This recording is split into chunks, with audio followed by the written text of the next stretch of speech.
그나저나 여러 가지 바쁘실 텐데 여기는 좀 천천히 오셔도 될지. 아니 제가 사실은 후보 지명 받고 청문회 전에도 와서 인사를 드리고 싶었어요 바로. 근데 그게 또 결정되기 전에 오면은 그것도 더 혼난다 그래가지고 그때 제가 마음은 사실 그때 바로 와서 인사 올려야지 하고 있어요. 아까 들어오면서도 말씀드렸다시피 최장년에 그때 손님 그때가 최고위원 하실 때인가요? 예, 그때 최고위원 할 때 우리 원장님 기억을 해주시는데 약자의 눈이라는 이제 장애인 대표로 그때 이제 약자의 눈 대표로 같이 오셔가지고 그때 그 장애인 분들을 같이 모시고 와서 그분들이 이제 교통 이동에 불편이 있어가지고 지하철이라든가 이런데 그걸 좀 원활하게 좀 해줬으면 좋겠다는 그런 바람이. 그때 사실 부탁을 드리러 온 것이 그 서울 지하철에서 늘 시위하는 분들 있잖아요. 그분들 문제를 좀 해결하는데 정부에 아무래도 교계에서 말씀을 해주시면 좋아서 총리한테 말씀 좀 잘해주시라고 해서 그때 해주셨어요. 그래서 나중에 총리 면담도 했는데 이제 그 총리는 가시고 제가 이제 이제는 아마 취임사에서도 그때 사회적 약자를 한 분도 남기지 않고 다 구한다는 그런 마음으로 공직자의 시작을 하신다고 말씀을 해주셔서 우리 굉장히 불교적인 가르침하고 너무 부합되고 우리 불교에서는 지장보살이라고 합니다. 지장보살. 지장보살은 미물들까지도 다 중생 구제되기 전에는 자기는 성불하지 않겠다라는 서원을 하신 지장보살인데 내가 총리님 그 말씀 듣고 우리 불교계에서는 괴람되지만 불교계로 봐서는 지장보살이구나. 제가 전에 원장님 말씀드렸던 것 같은데 제가 인도 4대 성지를 다 다녀본 적이 있거든요. 근데 그때 굉장히 특히나 처음 깨달으셨다는 보리수 가니까 너무 좋더라고요. 떠나고 싶지 않을 정도로. 근데 거기 갔을 때 한국 관광객들 불자들을 우연히 뵀는데 저한테 불자시냐고 그래서 제가 불교는 잘 모르지만 사람마다 불심은 있는 것 같다고. 지장보살은 아예 본인이 다 구제하기 전에는 하지는 않았어요. 중생이 다 구제되기 전에는 자기는 부처가 되지 않겠다라고 소원을 하실 정도로 그러니까 지장신앙이 지금도 많이 이제 그야말로 이제 사비죠.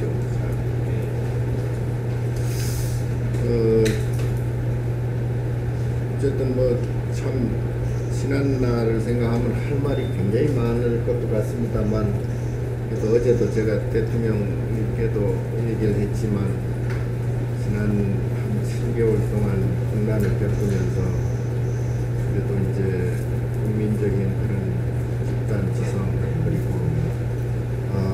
지금 생각하면 더더욱 우리 국민들이 참 위대하구나. 그래서 모든 어려움을 그래도 잘 이렇게 국민들께서 이렇게 마무리를 잘 해주시는 것 같아서 물론 대통령님을 비롯해서 총리님도 되게 큰 몫을 하셨고 역시나 그 몫을 하는 데에는 국민들께서 또 받침이 되어 주셨기 때문에 그런 것 같아서 어떻게 보면 굉장히 우리 부분도 있고 빨리 이렇게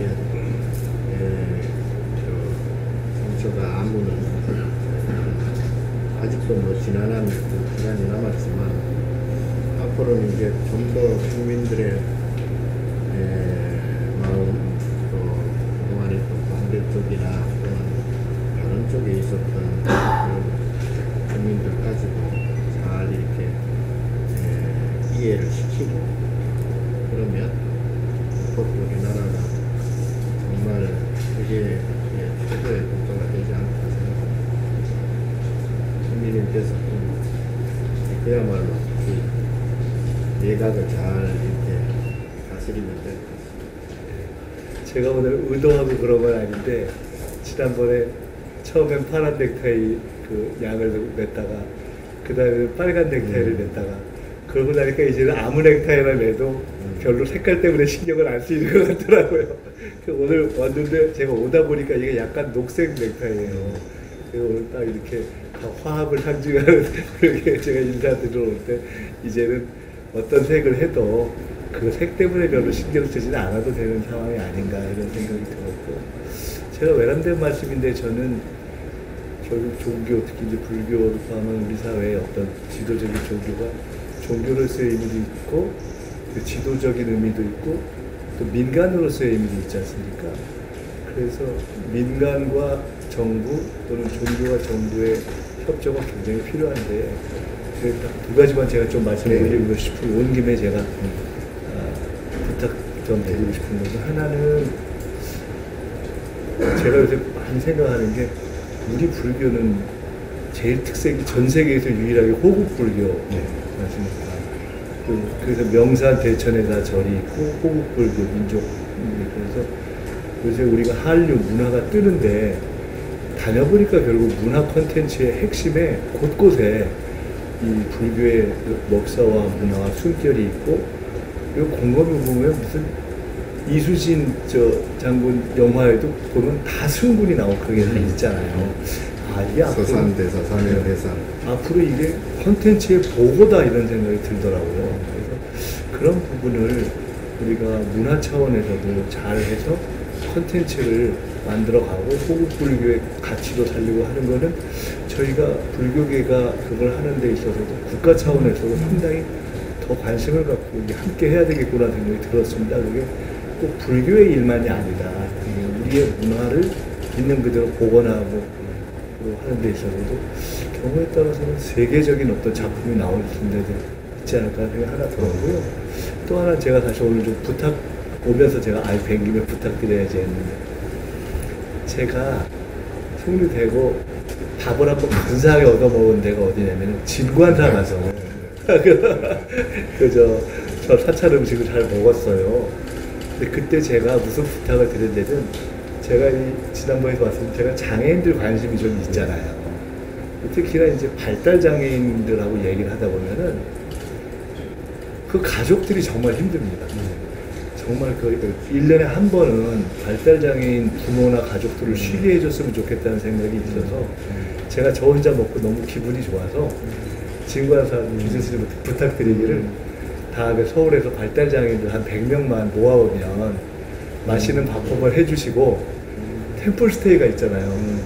그 부모님들 하루만 좀 쉬게 해주십사. 그러면 해주시면 제가 구청에 잘 부탁하고 중앙정부나 지방정부에서 좀 비용을 함께 내서 그런 좀 발달적인 가족 휴가를 한번 우리 사회가 드려야 되는 거 아니냐 하니까 진관사에서 오케이 해주셨어요.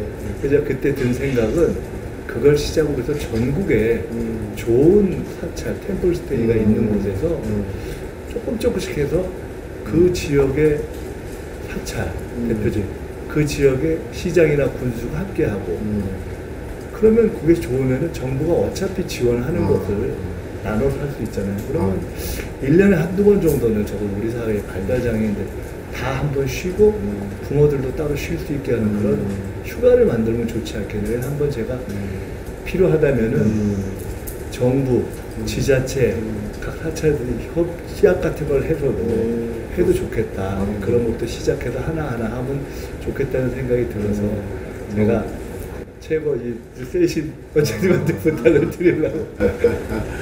좋습니다. 예, 지금 그거는 뭐 저희는 항상 준비가 돼 있고, 지금은 이제 꼭 발달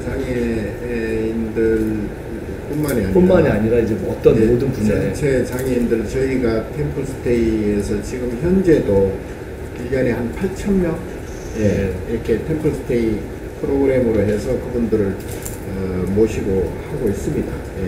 그래서 그거를 조금 더 이제 발전시켜서 지금 장애인뿐만 아니라 마음에 상처받은 분들이 많지 않습니까? 각종 사고나 이런 그런 분들 이렇게 해서 그걸 체계적으로 하고 그럼 그렇게 불교계가 그렇게 선도를 해주시면은 또 다른 종교에서도 도심에서도 하고 뭐 이렇게 할 수 있게 하면 참 좋을 것 같아서 제가 되면은 꼭 좀 청을 드려야 되겠다. 예, 그렇습니다.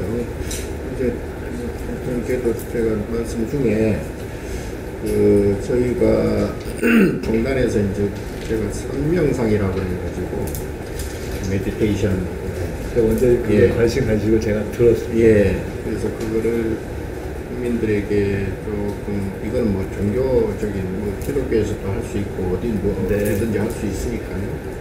그래서 국민들에게 특히 젊은이들에게 그런 그런 마음의 어떤 평안과 안정을 취할 수 있는 그야말로 사고 전에 사전 예방을 할 수 있는 효과가 충분하거든요. 그러니까 그러한 마음을 잘 이렇게 다스리는 기술을 가르쳐 주면 이게 이제 사회적 비용이 덜 들어요. 결과적으로. 그래서 그런 쪽으로 이제 국민들의 마음을 좀 평안하게 해주는, 그리고 누구나 그거를 원하면 그 상담도 받고 또 템플스테이나 이런 걸 이용해서 이렇게 할 수 있는 그런 선명한 프로그램을 좀 널리 보급을 좀 했으면 좋겠다. 그래서 제가 이제 종교 전적 그 공동대표의장이니까 종교 수장들한테도 그렇게 말씀을 드렸고, 대통령님이 저한테 좀 이렇게 걸 책임지고 해봐라고 명하신 것 중에 하나가 자살을 다운시키자. 자살률을 너무 우리가 지금 교통사고, 자살, 사고, 뭐 폭염 이런 게 많지 않습니까? 하여간 그렇게 불의의 목숨을 잃는 거는 좀 줄여보자라는 거를 전체적으로 원인과 결과와 대책을 정리해보라고 하셨는데 그중에 이제 대표적인 게 바로 그런 자살인데, 어제도 사실은 제가 그 이제 강구를 하려고 해서 제가 서류를 좀 봤는데 아주 단순하게 얘기하면 못 죽게 할 거냐 안 죽게 할 거냐. 그러니까 이게 무슨 난간에서 떨어지는 거를 못 떨어지게 잘 지켜보고 있다가 막느냐가 아니라 그런 마음이 안 나게 하는 것이 중요하잖아요. 그래서 그런 마음을 없애는 것은 각 종교가 이렇게 대표적인 종교들의 종교적 차원을 떠나서도 아까 말씀하신 사치 안에서 템플스테이도 있고 또 도심에 있는 데에는 또 교회가 역할할 수도 있고 해서 그렇게 장애인뿐만 아니라 마음에 이제 어려운 분들도 돕고 그렇게 하다 보면 그걸 시작해서 더 나은 여러 가지 이제 문화적인 역할도 할 수 있고 아까 뭐 호흡불교의 문화적인 협력도 할 수 있고 해서 저는 이제 정부 돈만으로 모든 걸 할 수 있기가 어렵잖아요. 정부와 국민의 재정과 또 교계의 협력으로 풀어가야 되는 것 같겠다. 저희는 이재명 정부는 그런 민간과 이렇게 정부와 행정이 같이 힘을 합치는 그런 협력 국정 운영 방식을 좀 지향을 해보려고 합니다. 좋습니다. 아까 이제 뭐 K문화, 전통문화 말씀하셨는데 오늘 이제 약간 이제 구분해서 이렇게 물론 이제 우리가 그 한국 불교 역사가 1700년 됐지만 그 속에서 이제 어떤 정신적인 그런 것들이 다 스며들어서 이제 물리적인 문화까지도 이렇게 연결이 됐잖아요. 근데 그것이 이제 지금 종교적인 그러한 형평성 문제 때문에 오히려 전통 문화적인 것이 이제 규제받고 견제받는 역차별적인 현상이 벌어져요. 그러니까 그걸 꼭 불교다, 그러니까 총리님 말씀하신 대로 불교다, 뭐 이런 종교다, 뭐 이런 차원이 아니라 그야말로 우리나라 민족 문화 역사 속에 스며들어온 전체 전체 우리나라 문화유산 중에 보물국보가 거의 한 60% 차지합니다. 불교 문화재가. 근데 그거를 꼭 불교다 아니다 뭐 이런 식으로 어떻게 따져서는 안 되거든요. 차별 역차별을 떠나서 있는 그대로 보고 하는 것도 중요한 것 같습니다. 그렇습니다.